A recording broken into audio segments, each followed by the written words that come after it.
Hey, Kat, welcome to Keep What You Earn. Hi, thank you so much for having me. Thanks for making the time. I'm real excited to chat with you. I'm an Excel nerd myself, but I'm just so excited to unpack how you turn that into a full-blown business. Can you just introduce yourself real quick to those listening who don't know who you are? Yes, so my name is Kat Norton, and I'm the founder of Miss Excel, where we make Microsoft Office training fun. We work with tons of consumers as well as businesses around the globe doing either live virtual training sessions, or we have a whole suite of on-demand courses across Microsoft Office, Google Sheets, AI, and a kids course as well. Amazing. So I have to ask, like, the most burning question in my mind is, where did this start in terms of, like, I'm pretty good at Excel. I think I could make this a thing. I think almost being an accountant, a lot of us have thought, I should teach this. I'm decently good at Excel. I extend to like VLOOKUPs and pivots, but there are some people who are really good at it. And I've always said, there's got to be a business out there for this. So what prompted you to like actually go build it? Totally. So this really all began during my MBA program where I really just fell in love with Excel. All of my classes were in it. And after that, I went on to work at a global consulting firm where I was doing securitization reviews for banks. And on the side of my day job there for fun, I was a brand new consultant. I built out an Excel training program internally for the company. And I was just like, literally building a training on the bench one day, and a managing director looked over my shoulder and was like, what is that? And I was like, building a little class. And they were like, you got to show that to someone. This is amazing. And next thing you know, the company backed me and had me flying around the US to our offices, hosting in-person live Excel training. So I did that for about 5 years at my corporate job. And then with the start of the pandemic, I found myself back in my childhood bedroom of my parents' house. I was 27 years old, buried in student debt, was like, I don't know what I want to do with my life. And I'd stopped traveling every week for work. So I got to the spot where I was like, okay, I have some extra time on my hands. I'm going to work on myself. And so I dove deep into inner work, really figuring out what lights me up and what was holding me back from actually pursuing these different things. And once I did a ton of different modalities of clearing out these limiting beliefs, I got to the spot where I was like, okay, if I'm like actually unstoppable and I could manifest my reality, do what I want, what do I actually want to create? And I was on the phone with my best friend, Anna, and she was like, what if you put the Excel tips on TikTok? And I was like, yeah, TikTok. I have a corporate job. I'm not making a TikTok. I had so much resistance against it. I didn't even have the app on my phone. And I couldn't stop thinking about it though. Once she said it, it was like a lightning bolt struck my head, and I just saw the Excel screen above my head. And I was dancing to that song, Left Foot Up, Right Foot Slide, Tuesday Slide by Drake, to the left and the right function in Excel. And I'm like, I can't shake it. I keep seeing this vision, but like, I don't know how to video edit. I don't know how one would get a screen above your head. So I ended up, a couple days go by and I'm in like turmoil. My brain is like, you cannot make a TikTok. But my gut was like, make the TikTok. And so I'll never forget, it was like a Friday afternoon. My schedule magically clears up and I'm like, you know what? I'm going to do a little dry run of this whole TikTok thing. This was like before I was doing like hair and makeup for anything. This was like month 2 of the pandemic. So I'm like, I'm not even getting done up for this. I'm just going to do a little dry run, a little test. And I did one in my room. I pushed my furniture into the corner and I was like, oh, this video is actually pretty cool. So I went in the bathroom and did like full glam. My mom was like, what are you doing? It's like a Friday night, early pandemic. Like, where do you think you're going? And I'm just like going after it. And then I get in my room and I'm like, okay, I'm going to make like 10 videos right now. So I quickly just like, they just flowed through me. I made like 10 different videos to music. And then I started posting them one a day on TikTok.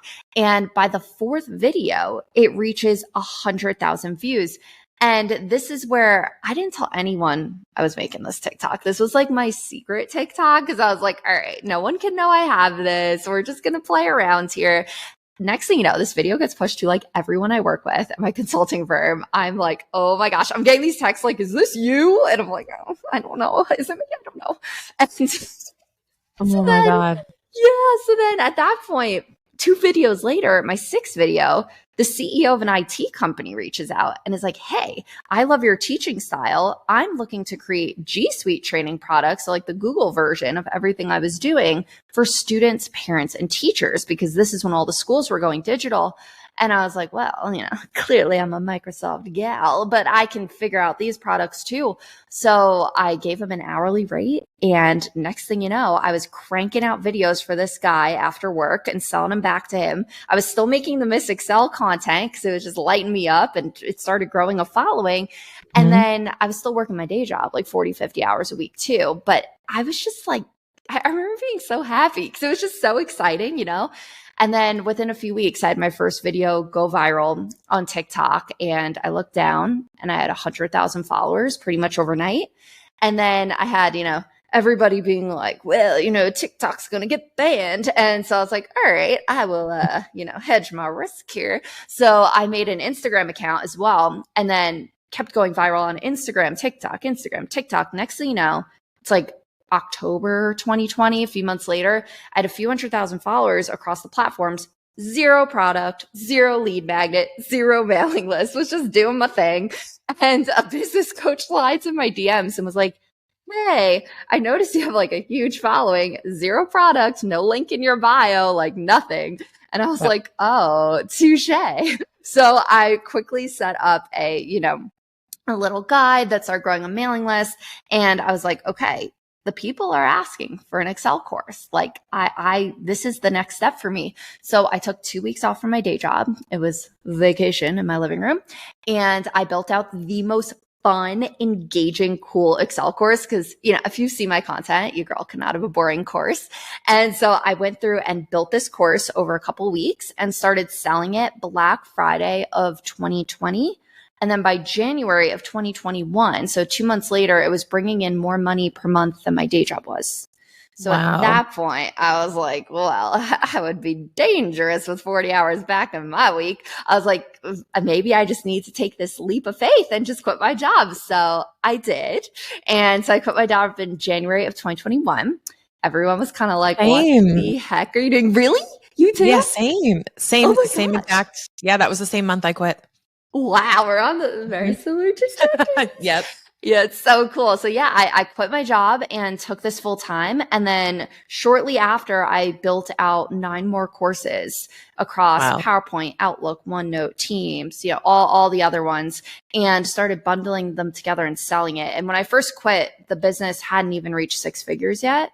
I ended up starting to do webinars, which got it to that point. And then when I created the other courses within a year from there, it scaled into a 7-figure business. And now it's a multi 7-figure business and a team of 18. The whole thing just scaled really quick. Wow. So, okay, there's so much, there's so many pieces here. Here's what stood out to me, that you started with make the damn thing and just put it out there. You had no expectation, no attachment to an outcome. And there are so many people listening who are sitting in the idea because it's not quite ready yet. Like they're still preheating the oven, trying to cook the thing. And they have this idea of what it's going to be. And they're just trying to build it and back into the stuff. What you did was you said, you know what? I got an idea. I'm just going to make a video that helps people. And that's it. And you did it for fun. And you were like, I'm just going to make a few videos because it's fun. And because I like it, and because this is something I'm pretty good at, and someone told me I should do. You listened to A, your gut, and B, the people who are telling you what they wanted or what they wanted to see from you. And I think that gets overlooked so often. Do you agree? 100%. It's really like taking that messy action is so incredibly important, and just like being able to release something even though it doesn't feel perfect. And I think it's messy action, but in a way, there's messy action that can be scattered and disjointed. But this was it was messy action in the sense of it was just put out there with no crazy expectations, but it was also it was calculated in a sense that you were listening to the thing. You could have done a video on anything. You could have followed a video trend and just put out content for the sake of content, but you chose to go, hey, you know what? I'm going to make an account on Miss Excel because this is something I'm really good at. And I'm going to make it all on this theme. I'm going to go into this area. and you took action on that really quickly. I'm very similar. Like I just said, I'm just going to go create stuff. God, if you go onto my Instagram from 4 years ago, you'd be like, this is terrible. But it was like you had to go and start iterating to figure out what people were responding to and then go do more of that and get that feedback cycle. Otherwise, you're going to sit there in the analysis paralysis forever. 100%. It's really like those first few moves you make, because a lot of the times too, you can't even predict what your next move is going to be. So a lot of people like stay in that spot where they're like, ooh, I have to have step like 12, 13, and 14 ready because that's what I predict will happen. Where in reality, I could not have predicted a single thing that happened to me. Gotta have a pretty website, gotta have the branding done. You didn't even have, you barely had a name. You were like, I'm just putting TikToks out and I don't have a web funnel. I don't have none of that set up. Now, do you go back and here's a question. Do you go back in time and regret that? Or are you like, I'm glad I didn't have a system in place to collect all that yet. Like, I'm glad I just grew the following and proved the concept first. Like, do you have any regrets over not setting up a funnel sooner? No, not at all. Because like one is everything had to happen the way it happened for me to get to where I am now. But two, I think it left me in this place of like pure detachment from financial outcome, where it just allowed it to scale so freely. And I was so taken care of by my day job already that I had no scarcity whatsoever. Like, I was buried in student debt living in my parents' house. I wasn't like, living the life, but I was taken care of, like I was like, I have food on the table, I'm able to give back to my family, like everything's okay. So like not having that scarcity really helped too. And I think just going in totally detached, that by the time I was like, you know what, like, this is going to be a business. I had so much like pent up there and just built up energetically that it just exploded. And then that was like, I was like, whoa, okay, this can make a lot of money. Let's quit the job, like, so it kind of had to happen that way, I believe. Yeah. It's almost like the content comes before the business idea, because you have to almost vet out like, oh, this could be a business, as opposed to forcing something into a business. We're like, I just want to create a business for the sake of doing that. And then you have to figure out what you want to do. I say it's always better to start with whatever people are asking for and then be like, could I turn that into a business? Or what am I good at? Or what do I enjoy doing? And I love that this started with in your career, paying attention to like, this is what I do. This is what I'm known for in my corporate career. Yeah. Now I'm going to bring that outside of it. What was the response like when you left? Like, was it expected from your corporate job? Like, was there like, were they watching you build this? Cause you said that your corporate colleagues saw the videos. That was a huge fear of mine and a big fear for people in corporate that are like, I hope no one sees this. Like, I'm not on LinkedIn cause my coworkers are there. Like, what was your feeling around that? And how did that kind of play out for you? It was really funny. Like quitting was one of my favorite days because it was just such a like I felt like it was like Hannah Montana. Like I had this secret life that nobody knew about. So that was like my big Hannah Montana moment. And like it was funny because half my group, I was in like a pretty tight knit group of about 30 of us doing these securitization reviews. And we were like the always on the road ones. So like 30 of us every week, I was with a different team at a different client in a different state. And it was just, we all got pretty close because we'd all like work with each other.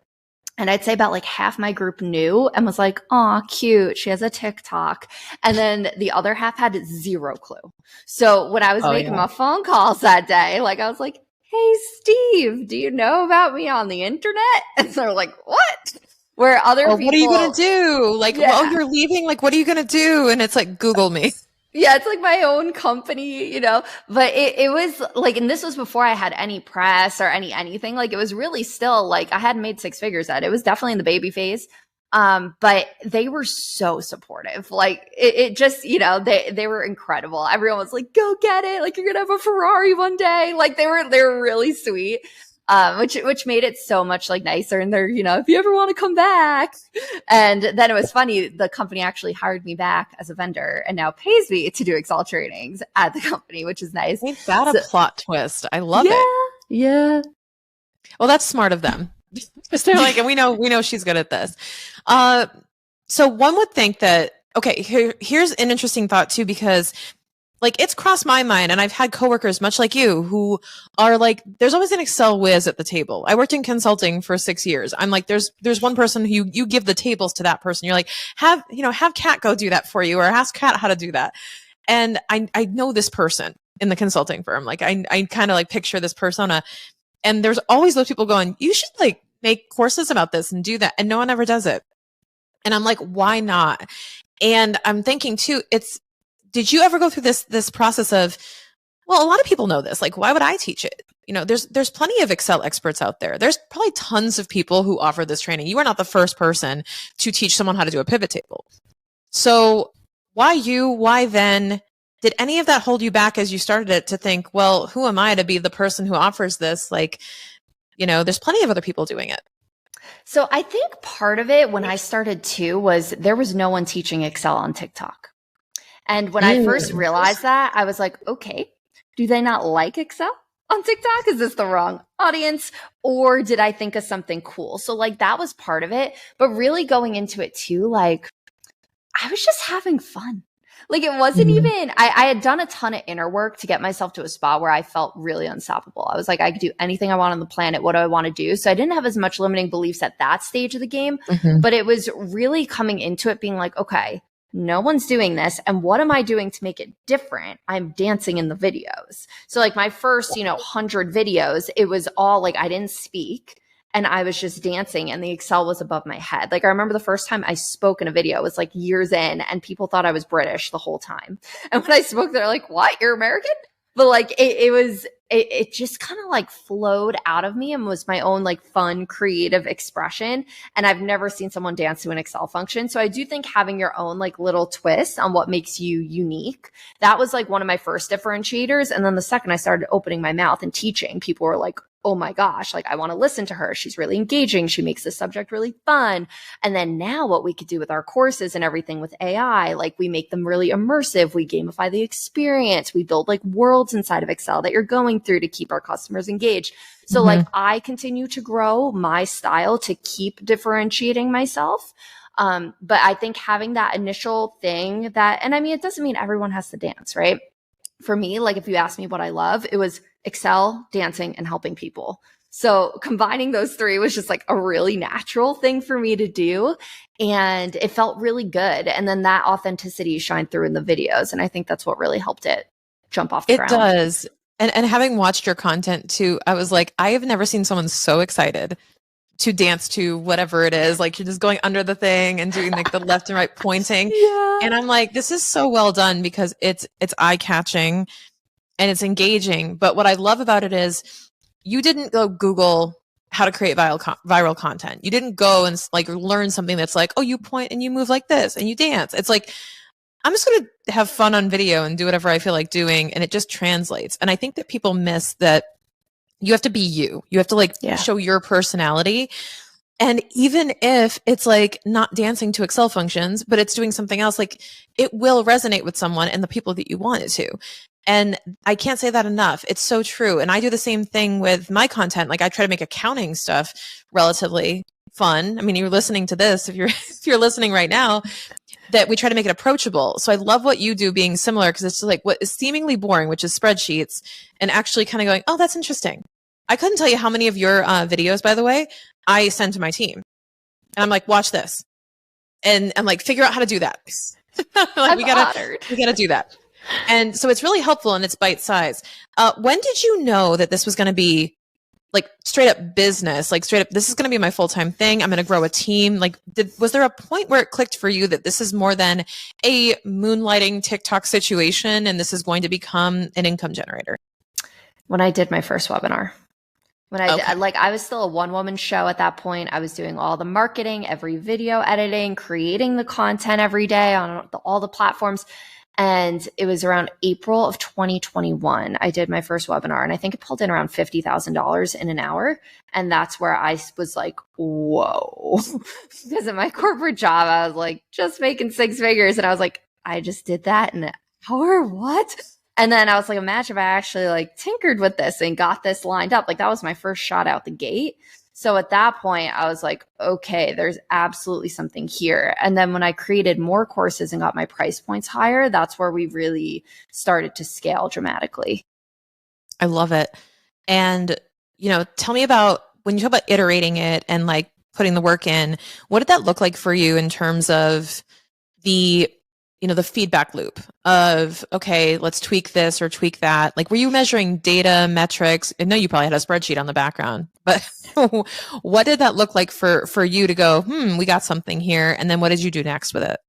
So it's actually really funny. For the longest time in the business, like I'd say the first like 2-ish years, I really wasn't tracking anything. Everyone was so surprised. I ran the entire business on my intuition and scaled it with intuition. So Wow. I'm really deep in the spiritual space, and like I'm super passionate about it as well. And I really just didn't even know any better. Like, than to just do things intuitively. So like, do I take this partnership? Yes or no? Like my body would tell me yes or no. And I was attracting all the opportunities that I wanted. So it was always just growing really quickly, because if I wanted the business to grow, I wouldn't work on the business. I would work on me, because that would attract the opportunities. And so the feedback loop was actually more so intuitive, where like I would make a change in me, an opportunity would come through. Do I have the resources to do it? I will make it happen. Do that. Okay. Next step, new opportunity comes through. And like, there were all things I couldn't predict. So it was kind of like this dance of scaling it. And then a couple years in, like, I mean, obviously I would see the big number, right? Like, how much money did we make on a webinar? And that I was able to be like, okay, like they must have liked the topic, or, oh, like that. I had no clue where the leads were coming from. Like for the longest time, like, were they on from TikTok? Were they from? Intuitively, I had my guess, which then when I went back and tested it with data, and I was correct. So like intuitively, I knew where everything was coming from, in what order, from most to least. By the time we actually like put out UTMs and the tracking links and all that fun stuff. And then I hired a marketing agency that I've been working with, who does all of our like, tracking and funnels and stuff like that now. So now we actually had ads and things. When you start running paid ads, it definitely helps to not try to run on intuition. So that's really where we started getting more into it. And then now we're really diving into funnels, has been our latest. So we're building out crazy spider webs of funnels and things, because I do still think we are leaving a lot of money on the table in terms of not having funnels. So that's been our latest, like building that part out. I love that. And it's almost granting people permission listening to this to not have all the infrastructure built just yet. Like, you don't have to have the whole thing with all the rooms and all the different channels and all the different funnels. You need to have an offer people want to buy, and a way to deliver it to them. That's basically it. A way to accept payment and a way to deliver the offer. That's all you need. That's all you need. And how long did you operate with basically just those two things? I'd say for the first, without a team member, was for the first year. So I was just kind of I would design the course, create it. And every one of my courses besides our most recent, I still edited myself. So I did 9 in 9 weeks. I just rinse and repeated. It was, there were like 100 video courses. I just got like my game face on and was like, this is what the people want. You pre-sell the bundles too, which obviously puts a little fire under you to get them out.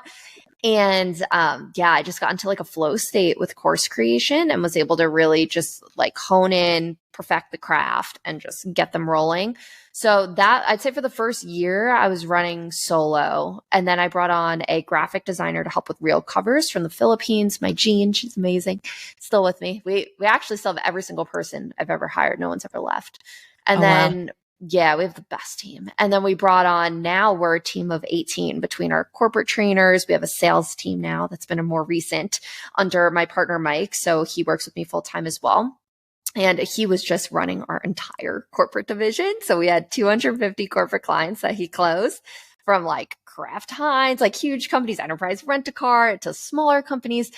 And we were like, well, imagine how much the B2B side could grow if we brought in people under you. So now we have 5 other people that work under him, closing corporate deals. And then we hired 3 other trainers under me to start doing like live trainings to like pull me out of the business a little more. Very cool. So you got a lot of people that are now implementing your kind of style of teaching. Oh yeah. What do you see for the future? Is there like a Miss Excel certification or Miss Excel army that you're going to go deploy to go teach people these skills?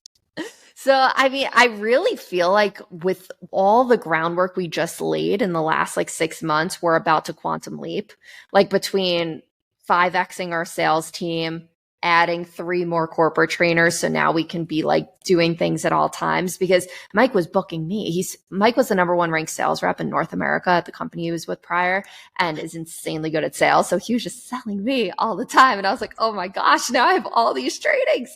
So now having 3 other people just like energetically opened up a lot in the business, because I was the one like having to deliver on all these things. So now I'm like much more high ticket. So typically we book our trainers out now. And then I could focus more so on like zone of genius area. So like, this is where now I'm in this fun spot of like playing with the energy and figuring out, okay, what partnerships are we calling in? Where is the vision of the business going? And like actually being more in a CEO role. I love it. I want to switch gears into the inner work part of what you were talking about, because you mentioned at the beginning of this episode that you were like, well, when I change me, the business changes. When I invest in me, I'm investing in the business. Opportunities do pop up. And you were mentioning that you did a lot of this inner work to combat any sort of imposter syndrome or anything like that. What did that actually look like when you say you do the inner work? So for people who don't know what that means or don't understand tactically what you did, can you just elaborate on that a little? Absolutely. And to paint a little more of a picture too. So before I started this business, I had a very severe anxiety disorder. I hated having any attention on me. Like I literally skipped almost a year of middle school because I was too scared to go to class. Like my whole life I've been like that. And I was just super uncomfortable in my own skin. I had imposter syndrome. I was a people pleaser. I was just a very, very different person than who I was today. I even remember having conversations with Mike about sales. And like back when we were first dating, this was probably like 2017. He's like, yeah, if someone tells me I can't do something, like, oh, I'm going to do it. And I remember being like, oh, well, if someone tells me I can't do something, like I probably can't do it. Like my brain was just wired so different, right? And I wasn't that happy in my own skin. Like I remember feeling like there's just such a bigger version of me, but I don't really know how to get there. And I don't know why I'm like defaulting to the way I'm defaulting. And so when I found more time on my hands with the start of the pandemic, I was like, okay, I'm going to go down and learn about some different modalities to work on myself. And I will start off by saying there are many roads to Rome. There are so many different things. And I created a secondary account called Miss Optimize. And it's like a sister account of Miss Excel. And that's where I talk about all these different modalities that I've found. And I actually have there a little guide. I could send you the link to. It's like a little guide that they could download where I map out and link to every resource I used in my inner work journey. And for me, excellent. because so many people have been asking me. So I have a 16-page guide linked with every resource from inner work, like programs I've done, books, podcasts, biohacking tools, like all the things I use to optimize myself then and now. And the big things for me when I first started though was I did inner child work through Lacey Phillips has a program called To Be Magnetic. And for me, that was a very structured way to do inner work. So if you like structure, if you like someone saying, hey, like each day do this, then this, then this. And that's something my logical Excel brain needed going into a very, the spiritual space is definitely not as linear as more so of 3D reality, right? And it's very esoteric. So like it's, it's harder to measure, right? So this program that I did was an easy way for me to be like, okay, 20 minutes every day. I put on my headphones. There's binaural noises. We go into a theta brainwave state where our subconscious mind is forward and it's easier to reprogram. And then, memories will pop up from your childhood, things that you need to reprogram, and it walks you through how to essentially do it. I did that really dedicatedly for 2 months, twice a day, because I had a ton of stuff I was working through from childhood. And once I cleared that out, I remember coming out of my room one day. It was like April or May of 2020. So it was like a month or two before Miss Excel was even a thought in my mind. And I was like, Mom, I'm going to be rich and famous soon. So I need you to prepare your nervous system for that. Like dead serious. Like every cell in my body knew. I'm in my like high school pajamas. I'm looking rogue. She's like, okay, Kathleen, go clean your room. And I literally though, like every cell in my body knew something huge was happening. And then within 2 years of that conversation, I retired my mom from the money that came in from the business. So it was just like, I knew like I got myself to a spot where I was living my reality before it actually happened. And that's what I accredit to our business growing so fast, was because my body, my nervous system, my energy was already like 10 steps ahead. So the business just really flowed through quickly. So that was one area I worked on. I also did a lot of Dr. Joe Dispenza work, which is something I highly recommend. His book, Breaking the Habit of Being Yourself, first 100 pages for all my logical mind team out there, really broke down the science behind the law of attraction to get my mind on board. Because I know a lot of people, the whole spiritual space feels very like, ooh, think positive, good stuff will happen. And I'm like, okay. But for me, like seeing the science in the book, my brain was like, whoa, I've been living my life backwards and actually manifesting what I don't want to happen. And it's one of those things where, right, like law of attraction's always working behind the scenes. It's either you learn how to work it or you don't. So I'm grateful that at this stage of my lifetime, I have picked up on these things and have been able to transcend the current timeline I was on beforehand, which I would be in a very different place right now. So that was a really big part too. So it was to be magnetic, Dr. Joe. And then I also practice a lot of Kundalini yoga, which Love it. Yeah, Yes. a lot of people. I took a college course in it, actually. They had it at my college. Yeah, they had it at my college, Kundalini yoga twice a week.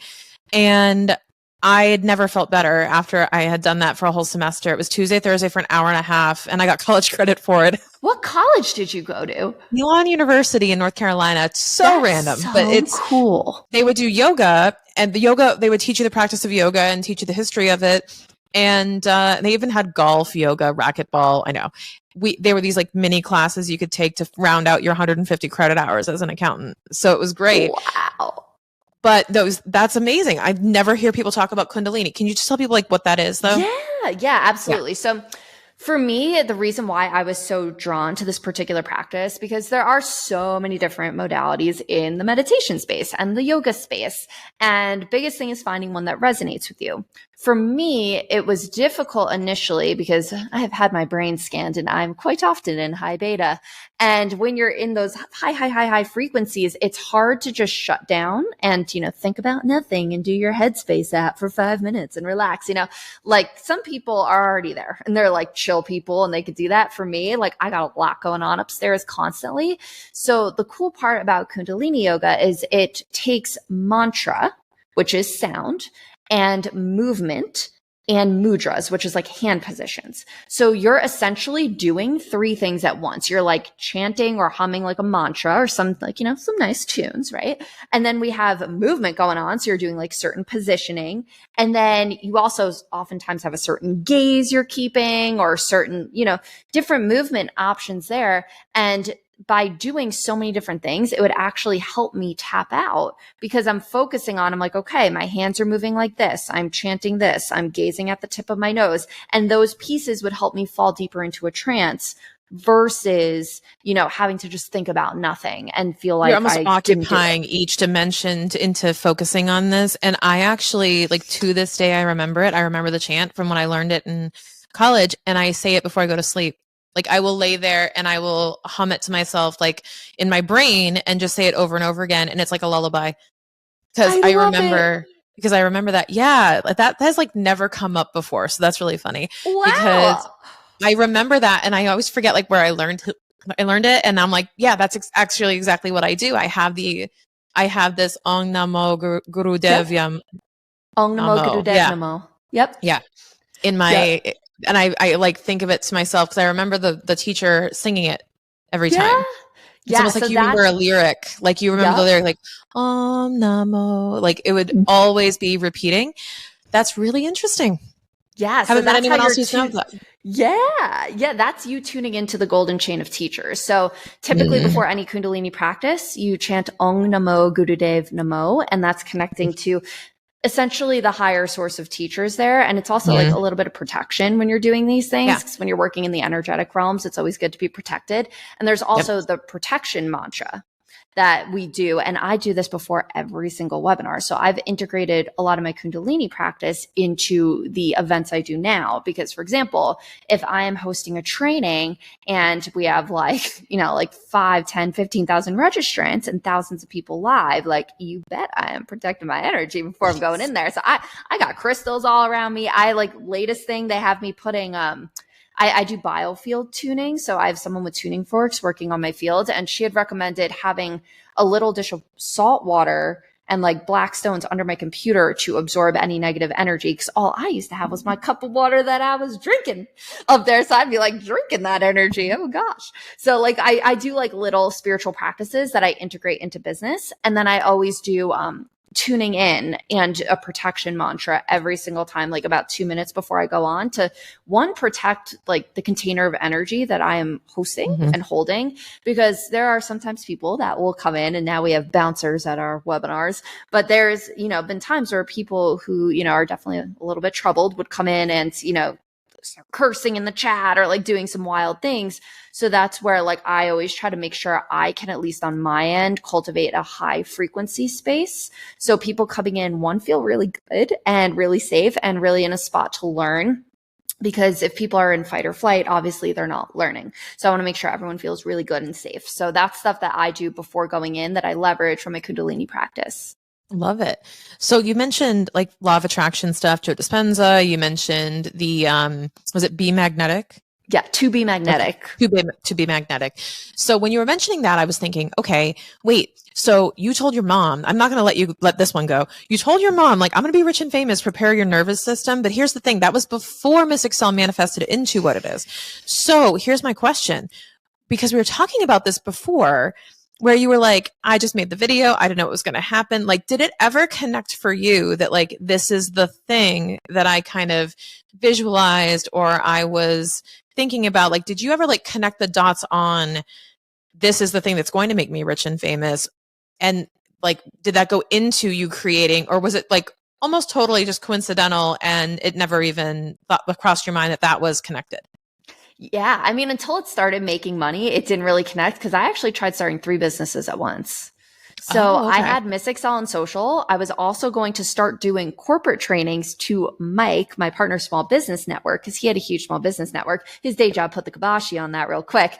But I had built out like a little like intro video. So I was going to do that too. And then I also had started a drop shipping company on EMF products. So like protection with EMF radiation, called Defender Shield, not Defender Shield, radiation armor. I forget the name of it, but I had started like a little, like, and I never actually like hit the go button to start shipping the products. Cause at that point, Miss Excel started taking off, and I'm like, okay, I need to, you know, figure out what lights me up more. Yeah. But I had studied drop shipping too. Like I was basically in the spot where I was determined to change my trajectory. And then I just had all this trust that something huge was about to happen, but I literally had no idea what. So I was just kind of like spitballing. I'm like, start this, start that. I'd be like walking around the block. I remember like just like pumping myself up, like during the workday, I'd take like a lunch walk around my parents' house block. And I'm like, I'm going to do something big, you know, just like walking around. And it all happened. I love it. And I love when that stuff happens when you don't architect it. Yeah. Like that was not the thing. Like it wasn't always the intention. You just kind of let it happen. It wasn't too arranged or planned or anything like that, where it's like, no, I just kind of followed my intuition and this is what it turned into. I know a lot of people are trying to chase that. They're trying to chase exactly what happened to you. And I'm sure they ask you all the time, like, well, how did you make that happen? And it's never like well, here is my checklist on how they made that happen every day. It's not that simple. Like you said, it's not linear. It's multidimensional. It's nuanced. But what would you give as advice to somebody who is on that journey and they're like, I want to build a TikTok following, or I want to build something similar. I want to take a unique individual skill that I have. I love that you were so niche on Excel too. Not even just the whole Microsoft suite, but you're like Miss Excel. Like I know exactly who that is, right? And what she's going to teach me. What advice do you have for somebody who wants to do the exact same thing with their version of it? You know, go really specific and build a sort of empire around that skill set. First biggest thing I'd say is make sure you don't have any limiting beliefs holding you back. Like if you're, taking these steps forward, but in the back of your head, you're like, this probably isn't going to work. Or, like if you're doubting yourself, like that's what we want to clear first, because I kind of view it as like a mountain, right? And it's like you're either carrying this huge box of limiting beliefs up the mountain with you as you're building, or you have no baggage and it turns into this like downhill slope. Yes, little things come up here and there, but by then you have the tools to know how to clear that stuff out. So I think biggest thing is finding some type of practice that makes you a little bit better, a little bit closer to your highest self every single day, no matter what it is. Like some people like journaling, some people like, doing like guided meditations, some people like the TBM stuff that I did, the To Be Magnetic, like that. I know tons of people doing. Like it really depends on what resonates with you in this lifetime, right? Like certain practices are going to click, and finding something that makes you a little better each day, because that's like the whole thing about entrepreneurship that I feel like just it kind of gets this like reputation of it has to be hard. Entrepreneurship is a struggle. Like I remember hearing all these things, and those were limiting beliefs I had about entrepreneurship. Like I remember in college, I did not take the entrepreneurial courses because I knew I could never do that. That's not stable. That would give me anxiety. I can't do that. Like I had all these beliefs around it because it had to be so hard. And now I wish I took those classes.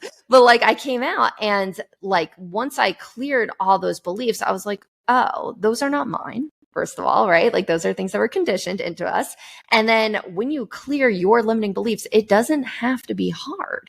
Like it can actually be an easy, free flowing magnet of a business for something that, feels when you're doing things. Like, for example, the entire business I have has been inbound leads. So I've been in 50 global news outlets, from Forbes, Entrepreneur Magazine, like literally every single one of them at this point. And I've never reached out for press once, and I have never worked with a PR firm. I attracted all of the press. Same thing with corporate deals. We have massive deals, huge companies reaching out and just falling on our laps, especially in the beginning before I had a sales team. Like I would literally just have these huge companies reach out and want to work with us because of the energy field we had cultivated. If I was going into this being like, I need to get corporate deals to make money. Oh no, they're not going to want to work with me. I'm too small. Like, whatever it is, like that would essentially energetically reflect them away.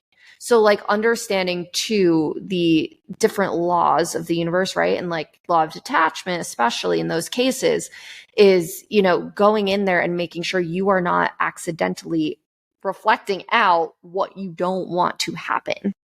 Yeah. We also have to balance that advice out with like a little bit of an asterisk, because we started this episode talking about messy action. It doesn't mean sit back and wait. Yes. Either. It means the messy action, though, I would say, like, but if you must, go ahead and hustle and pitch a bunch of stuff. Go ahead and hustle and get your name out there. Go ahead and submit all the things and do what you got to do. You attracted that because you took the messy action to build the content that drew attention. And if you're dealing in attention and you're getting a bunch of attention, I say leverage it and take opportunities, right?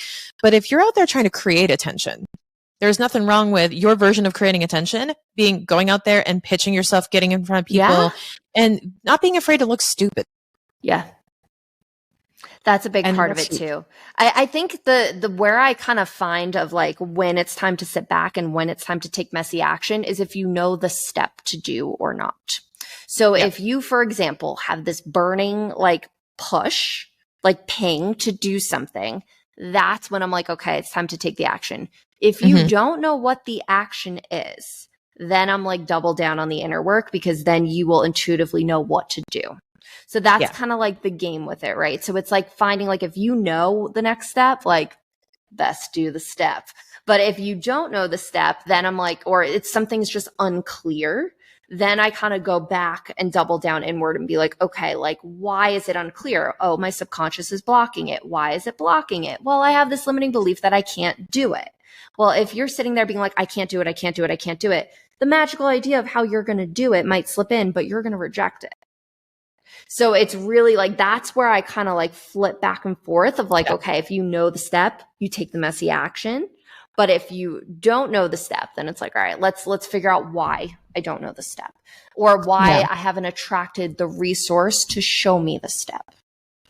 Yeah. Or why it never occurred to me that I could do that.